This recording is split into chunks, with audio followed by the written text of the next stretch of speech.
জনসংখ্যার অধিক চাপে ফসলের জমি উজাড় করে তৈরি করা হচ্ছে ঘরবাড়ি, হরদম কাটা হচ্ছে গাছপালা, মানছে না কেউ নিয়ম নীতি। তাই পরিবেশ আজ হুমকির মুখে। ব্যাপক হারে গাছপালা ও ফসলি জমি বিলীন হতে থাকলে প্রাকৃতিক দুর্যোগে দেশ ক্ষতিগ্রস্ত হবে। খাদ্য সমস্যা একসময় প্রকট আকার ধারণ করবে। পরিবেশের ভারসাম্য রক্ষায় গাছ লাগানোর বিকল্প নেই।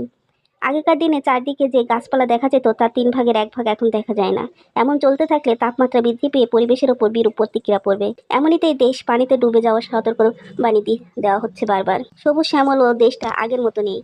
যেসব গুণের কারণে আমাদের এ দেশকে সবুজ শ্যামল বলা হতো তা হলো চারিদিকে ঘন গাছপালা আর সবুজের সমারোহ। এখন সেই সবুজ সমারোহ রূপ খুব কমই চোখে পড়ে। গাছপালা ফসলি জমি ধ্বংসের কারণে পাকপাখালি আগের মতো দেখা যায় না। গাছপালা কাটার ফলে পাখিদের আশ্রয়স্থল কমে যাচ্ছে। গাছপালা কাটা হলে পাখিদের বংশবৃদ্ধিতে নেতিবাচক প্রভাব পড়বে। বেপরোয়াভাবে কেউ গাছপালা কাটলে তেমন কোনো প্রতিবাদও হয় না এখন। ফলে নির্বিচার বৃক্ষ নিধনকারী মিছিলে নেমে পড়েছে অসাধু চক্র।